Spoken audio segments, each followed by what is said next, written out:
Как се роди идеята за Луксимо Академи и какво ти даде лично тя самата на теб? Роди се в един много тежък за мен момент, в една голяма за мен загуба. В деня на защитата на моята дисертация изгубих един от моите ролеви модели, това е моя дядо. Той от дете ми е казвал, че моят път е да съм учител, че нещо, в което най-много ме бива, е да уча хората, да ги вдъхновявам, мотивирам и така да имам влияние върху тях. Тъй като не знам като знак ли го приех точно в най-голямото ми професионално израстване и успех. Нали, ставах доктор. Всъщност живота ми показа, че не знаеш какво ти предстои. Да, тогава си казах, моето е наистина да уча хората. Доктор Гергана Цанкова е търговски директор на Луксимо Груп и създател на Луксимо Академи, Академия за развитие на млади таланти в недвижимите имоти. С 7 висши образования и докторска степен по икономика, тя съчетава академична дълбочина с практически опит в управлението на водещи брандове.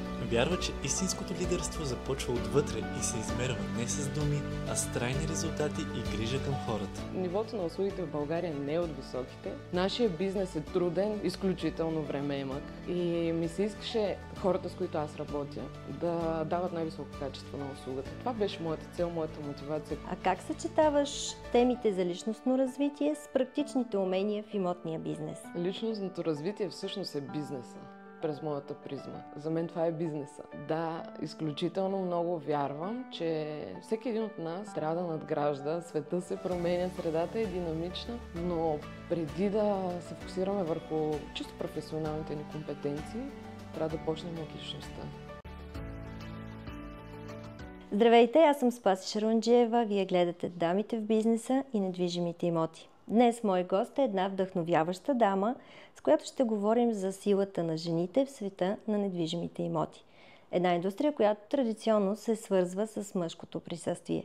Добре дошла, казвам, на доктор Гергана Цанкова. Гери, здравей! Здравей, благодаря ти за поканата. За мен е чест да гостувам в твоето студио. Гери, разкажи ми за себе си и как започна интересът ти в сферата с недвижими имоти. В интерес на истината станах брокер, защото не успях да стана професионална футболистка. Завършила съм спортно училище, израснах по футболните терени, моята голяма страст беше футбола. По една или друга причина не успях да се развия в това направление. След моето завършване на спортно училище и възраст под 20 години, трудно успях да си намеря поприще за професионално развитие. Попаднах в малка агенция за недвижими имоти, която до ден днешен съществува. Занимавах се основно с наеми и това беше причината, тъй като за мен беше важно да съчетавам своето висше образование с работа, която да е окей с това. Така станах брокер и моят път след това премина през няколко други агенции за недвижими имоти, успявайки да ги съчетам с моето висше образование, тъй като тогава беше много важно за мен. До ден днешен също е важно. А спомняш ли си кой беше момента, когато ти реши, че това е точно твоя път? Да си в сферата с недвижими имоти? Никога не съм имала някакъв момент, в който си казвам, да, това е, сега го избрах. Всъщност, преди вече 8 години, разглеждайки обявите в JobsBG, попаднах на обявата на Луксимо. Кандидатствах, поканиха ме на интервю на позицията брокер. Отидох, тогава интервюто ми протече с госпожа Невена Стоянова, един от собствениците на Луксимо. Горе-долу на 5-та минута знаех, че това е моето място, това е моята агенция. Всъщност се влюбих в екипа и в нещата, които Луксимо има като визия до ден днешен. Мисля, че това е момента, в който си казах, да, това е моето, това е моя път. Не само заради работа, въпреки че аз много обичам да практикувам професията брокер. За мен екипа е на първо място и това е най-важното нещо. Така че човек да се чувства добре на място, което така прекарва огромна част от времето си. И аз подкрепям твоето мнение. Точно така. Екипа е преди всичко. Добър ли е екипа, няма как човек... Не се ли чувстваш добре в този екип, няма как да не се получат нещата. А как се роди идеята за Луксимо Академи и какво ти даде лично тя самата на теб? Роди се в един много тежък за мен момент, в една голяма за мен загуба. В деня на защитата на моята дисертация изгубих един от моите ролеви модели, това е моя дядо. Той от дете ми е казвал, че моят път е да съм учител, че нещо, в което най-много ме бива, е да уча хората, да ги вдъхновявам, мотивирам и така да имам влияние върху тях. Тъй като не знам като знак ли го приех точно в най-голямото ми професионално израстване и успех. Нали, ставах доктор. Всъщност живота ми показа, че не знаеш какво ти предстои. Да, тогава си казах, моето е наистина да уча хората. Измислих си идеята, пътувайки към офиса. Видях се с Невена на обяд. Нейният въпрос беше, кога почваме? Защо го искаш? Всъщност аз го исках, тъй като изключително много вярвам, че нашия бизнес е бизнес, който дава изключителна стойност на хората. Не е просто да отключим една врата, да продадем един апартамент и така нататък. Исках Оксимо и хората, с които аз работя, да се свързват с качество на услугата. Тъй като според мен нивото, нали, не искам да звуча по някакъв начин негативно, на нивото на услугите в България не е от високите. Нашия бизнес е труден, изключително времеемък. И ми се искаше хората, с които аз работя, да дават най-високо качество на услугата. Това беше моята цел, моята мотивация. Какво ми дава? Всичко. Дава ми възможността... За мен знанието е като щастието. Нищо не значи, ако не е споделено с други хора. Това да научиш един човек, ти много добре знаеш какво да обучаваш хора, да го научиш, да го хванеш за ръчичката и да го преведеш по пътя на неговия собствен успех и в един момент този човек се обръща и ти казва благодаря ти. Аз съм това, защото знам. Гордея се с това, което правя и всички отзиви, които аз получавам и нещо, с което най-много се гордея, всеки ден ми се обажда някой, свързвайки се по обява или по някакви други канали да каже, искаме да ви поздравим за качеството, което давате на клиентите. Това е моята награда. Наградата ми всъщност не са цифри, не са постижения, не че е много важно, но да даваме стойност и да помагаме на хората. Това е нещо, което успях като крайна цел да постигна, създавайки Оксимо Академия. Страхотно. Идеята е прекрасна. Знаеме колко неквалифицирани кадри има не само в нашия бранш, а и като цяло. Така че това време, което отделяш ти, и тая енергия и всичките тези неща, които правиш, са страхотни за вашият екип. А какви са страховете, които срещаш в работата си с брокери и как помагаш да преодолеят тези страхове хората, с които работиш? Страховете са свързани на база личност. Не са страхове от бизнеса като такъв, защото един млад брокер, той не знае какво го очаква, не знае колко време ще му отнеме. Страховете са свързани с това, ще ми кажат не, ще ме отхвърлят, не съм достатъчно добър. Истината е, че аз не мога да ги избавя от тия техни страхове. Това, което аз мога да направя, разбира се, е да създам среда, в която те сами да се преборят със своите страхове. Страхове винаги има. И аз имам страхове. Всеки има. И брокер, без значение колко е млад в неговото професионално развитие, винаги се сблъсква с тях. Това, което аз уча моите колеги е, че колко математически погледнато не може да е все не. Винаги ще има едно да. Колкото повече не-та чуваш, толкова по-близо си до успеха. Моята роля е да ги науча, че успеха всъщност не е да вървим гладко по пътя. Гладък път няма. За мен е важно да ги науча да се борят, когато те падат. Да знаят, че най-важното е да се изправят и да продължат напред. Така че страховете не са нещо, което е непреодолимо в нашата професия. Много е трудно да ги накараш да не се демотивират след 10, примерно, отказа, да си кажат, ма не, аз продължавам, ще опитам, пък все някога ще имам положителен резултат. Много е трудно тая мотивация да я запазим. Аз всъщност ги уча и на нещо друго, че нето е полезно. Когато ние казваме да на нещо, казваме не на много други неща. Те като личности, избирайки да кажат да на нещо, загърват нещо друго. Така е при хората. Важно е да се разбере защо това е не. И всъщност нашата роля е да помогнем на хората да постигнат това, което искат. Дали е не за нас, може да е да за някой друг и обратното. Така че нето не е причина за разочарование, за демотивация или за някакъв път, който да стремглаво да тръгнеш надолу. И много често се шегуваме, когато си на дъното, едно нещо трябва да направиш, да не копаеш надолу, всичко останало е нагоре. Все някой ден ще се отласнеш от дъното. Да, ние не вярваме в нашата компания, в много термини, които всъщност много се тръби за тях, като мотивация и така нататък. Защото какво е мотивацията? За да се бориш с страховете, т.е. ти трябва да ги мотивираш тия хора постоянно. Ама То да не е да отвориш на някой главата, да му налееш мотивация и да... Не, важна е средата, важно е това човек да не се чувства сам. Защото в нашия бизнес, да, всеки работи за себе си на първо място, но имаш екип. Който екип не е до теб само когато си празнуваш успехите. Екип е когато ти е трудно да ти кажат: ела, седни тук, аз ще ти помогна, дай да видим какво стана. Не говоря само за менеджерите и за директорите в управлявайки агенции за имоти, а всеки един човек. Защото ако нямаш среда, в която ти да се чувстваш мотивиран, винаги ще ги има тия моменти на не, на отказ, на грешки, на провали. Знаем и колко много неща трябва да знаят брокерите и колко много неща да могат да са запознати с тях, за да могат да си обслужат точно и коректно клиента. И когато няма към кого да се обърнат и нямат подкрепата и мотивацията, те дори много бързо се отказват въобще от тази професия, защото знаем повечето агенции, може би са единици агенциите, които предлагат заплата. Възнаграждението е следствие на труда, който полагат брокерите. Така че те хората наистина имат нужда от подкрепата на екипите си. А как съчетаваш темите за личностно развитие с практичните умения в имотния бизнес?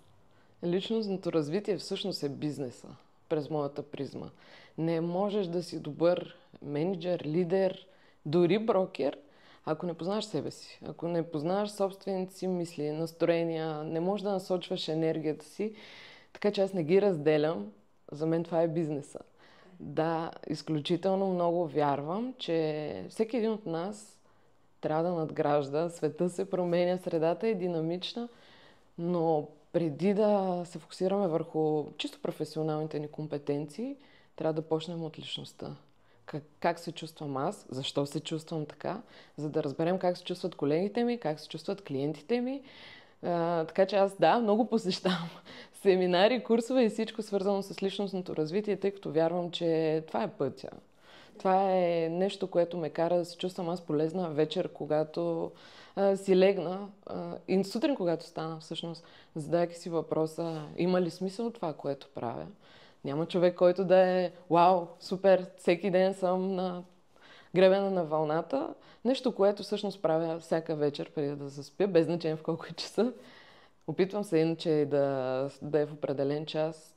Казвам си или пиша всъщност 3 неща, които съм благодарна от днешния ден. Всеки ден те би следвало да са различни. Всяка вечер го правиш? Всяка вечер, защото нашия бизнес е много, много ни хваща и ни разтриса по цял ден. И малко забравяме, че преди сме брокери, менеджери, директори, ние сме хора. Да. И не винаги ние обръщаме внимание на лошите неща. Нали, ядосваме се, крещим. Носим си проблемите вкъщи. Абсолютно. Не сме толерантни към себе си, към обществото. За мен това е важно. Има неща, хубавите неща, ние ги приемаме за даденост. А те всъщност не са. Едва когато ги загубим, тогава стават ценни. И понеже аз не искам по този начин да живея, аз изключително много вярвам в доброто и всеки ден намирам поне 3 неща, за които днешния ден съм благодарна и които ме карат да се чувствам добре. Личностното развитие не е някаква тренировка, въпреки че аз съм обвързана с тренировките от дете. За мен това е стандарт. Стандарт, който на първо място изисквам от себе си и след това от екипа ми. Да. Какво според теб на база твоят опит пречи на много жени да влязат в света на недвижимите имоти? Според мен жените влизат в света на недвижимите имоти, но не са много дамите, които успяват така да се утвърдят години наред и да постигнат целите, които те лично са си поставили. И за мен това има своето логично обяснение. Те, освен да са в ролята на професионалисти в бранша, те приемат и други роли. На майки, на съпруги. Това нашия бизнес е изключително времеемък и ресурсоемък. Така че много добре ги разбирам колко е трудно на една дама да съчетава всички роли. Смятам, че жените са по-привилегировани, тъй като са доста по-емпатични, емоционални, гледащи и взиращи се в детайла. Те са изключителни професионалисти. Но според мен съчетаването на ролите им, на няколкото им роли, това е нещо, което или ги отказва, или ме е много трудно да развият и разгърнат целия си потенциал. И на някой им пречи да се развият определено в този бизнес. А кои са 3 най-важни личностни качества, които всяка дама трябва да развие, ако иска да успее в бизнеса с недвижими имоти? На първо място дисциплината, като бивш спортист. Нищо без дисциплина. Сигурно има неща, които са възможни без дисциплина, но аз просто не ги знам. Дисциплината е на първо място. Няма никакво значение, нито как се чувстваш днеска, нито какво мислиш. Това и уча моите колеги. Ставаш сутрин щастлив някога, ставаш нещастен. Това няма никакво значение. Отиваш на работа, правиш хикс неща, които би следвало да направиш така, че да стигнеш до своята крайна цел. И това няма никакво значение за по-нататъчният ти път. Дисциплината е на първо място, според мен. Адаптивност със сигурност е важна. Нашия бизнес се променя и особено в последните години с свръхдигитализация, с навлизане на нови технологии, с различни пазари, структури и хора. Ако не си адаптивен, по-скоро пазара ще изплюе. Нали? Не съм станала пряк свидетел на времето, в което брокерите са намирали офертите си от вестник, но съм чувала да редица такива истории от по-опитни и колеги в бранша, които са така доста години в този бранш. Сега, ако продължим да четем вестници и да търсим имоти, най-вероятно няма да сме брокери. Аз съм била в този период с търсенето на обяви във вестници и стационарните телефони. Абсолютно. Разликата е огромна. И както казваш, дигитализацията е вече факт и ние трябва да сме адаптивни и ежедневно да променяме начина си на работа. Със сигурност. След това през Имот.бг и всички канали за намиране на имоти, след това социални мрежи, навлизането на изкуствения интелект. Без адаптивност не вярвам, че можеш да устоиш на динамично променящата се среда. На трето място търпение, защото успеха в нашия бизнес не става така. Вероятно, или поне аз чувам такива истории, в които някой казва: ама този брокер еди какъв си, той прави или продава нещо. Но това не е успех от една нощ. Това е много години работа, целенасочена работа, така че да постигнеш успехите, които са гръмки и които са видни от всичко. Всъщност търпението е нещо, което те кара да продължиш да правиш нашия бизнес, тъй като е много сложен.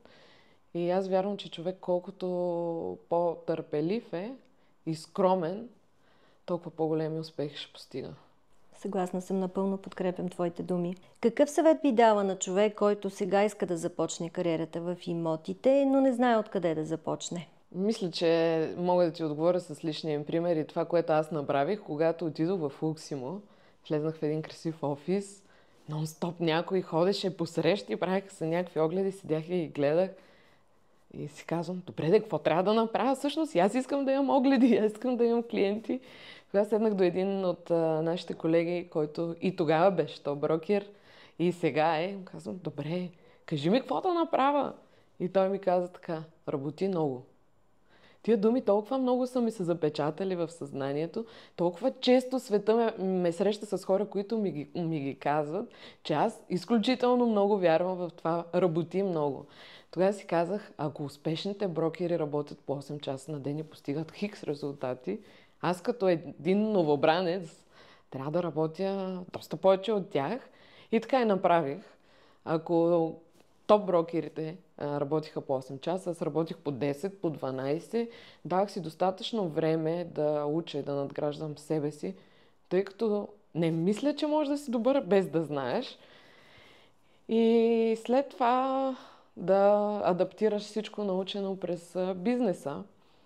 Също съвета ми към всички, които те първа започват: не търсете краткосрочния успех, защото краткосрочният успех може да е плод на някаква случайност, нали, късмета на новия. На начинаещия. Абсолютно. Инвестирайте в себе си. Това, което аз уча нашите колеги и което им правя паралел, всъщност един лекар учи 10 години поне, за да може да практикува своята професия, нали, да оперира, да спасява човешки живот. Защо ние брокерите мислим, че влизайки в една агенция за недвижими имоти, без значение коя е тя, един ден, 2 дни, една седмица и ставаме топ брокери? С една сделка и сме топ брокери. Абсурдно е. Защото това са едни от най-важните решения, които хората взимат в живота си за покупка на собствен дом, за инвестиция или дори за консултация. Как смятаме, че без знание ние може да сме адекватни към потребностите на нашите клиенти? Така че със сигурност да учат много, да не се отказват. Имам една максима, която аз толкова много вярвам. Когато аз поех всъщност ролята на търговски директор на Луксимо, Един от менторите, които работеше тогава с мен, до ден днешен работи с мен, ми каза следното. Виж, искаш да успееш? Ще ти кажа нещо. Корена на думата трудно е труд. До ден днешен, когато ми е трудно, си ги казвам тези думи, предавам ги на всички и все по-често ги чувам в офиса. Така че труда е нещото, което води от точка А до точка Б, хванато за ръка с дисциплина, с търпение и с много знания. Има ли книга, филм или личност, които те вдъхновяват в трудните ти моменти? Със сигурност това е филма Роки. И музиката във филма Роки, да, доста често се шегуват колегите в офиса с мен, че когато аз си пусна саундтрака на Роки в офиса, това значи, че имам някакъв казус за решаване. От дете го харесвам този филм. Той ми напомня за моята професионална кариера в спорта. Това много ми помага всъщност и винаги, когато си кажа, трудно е, се спомням за Роки и колко му беше трудно на него всъщност. И идеята, която стои зад този филм, човек, който пише филма на цената, на която той е платил, с нещата, които той е нямал или имал, без значение. Това е със сигурност филма и музиката, която ме вдъхновяват. Но най-вече вдъхновяват ме хората, с които работя. Моите ментори, вярвам, че един човек много по-бързо и лесно би станал успешен, ако се обгради с хора, чието успех той харесва. И пътя, който те вървят, е близък до неговия път. Защото иначе другата му опция е проба грешка. Шортката е работата с ментори. Аз съм изключително благодарна, че срещам такива хора в живота си. На ежедневна база работя с тях. Но екипа ми, той е моето вдъхновение. Защото когато е най-трудно, те са там, когато е най-хубаво, те са там. Какво ме мотивира и вдъхновява? Последното нещо, което така ми остави много траен отпечатък в съзнанието по отношение на мотивацията, беше декември месец, преди традиционното ни коледно парти на фирмата. Това е партито, на което раздаваме годишните си награди. Всички брокери се стремят цяла година да получат отличие на това парти, на тази церемония. Избрахме изключително красиво и величествено място за миналогодишните ни награди.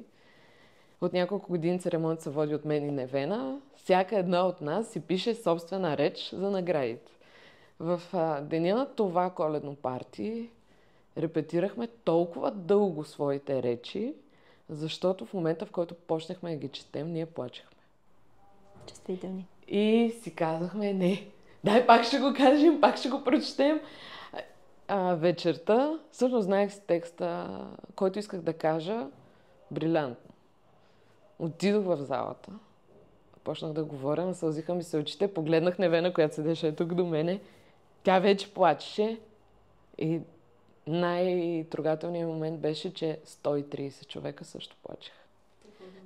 Тогава няма значение сделките, няма значение цифрите, няма значение това, което си или не си направил, доволен ли си или не си. Тогава си казах, ето за това го правя. Не това само беше клиентите. Резултата от вашите усилия и вашия сплотен екип. Да, и това, че ние сме заедно. И всичко минава. Трудно е. Аз не казвам, че цветя и рози през целия път, не. Но да видиш 130 човека, които плачат, това са мъже, жени, брокери от 20, от 25 години, от 5 дена, от 5 месеца. Тоест, има нещо, което е по-силно от просто бизнес моделите. Има неща, които държат група хора заедно, вярвайки в обща цел, в обща визия, без значение препятствията по пътя. Мен такива неща ме вдъхновяват всеки ден. Имаме си много готини наши традиции, в които често си благодарим един на друг. И е изненадващо, защото пишем си имейли.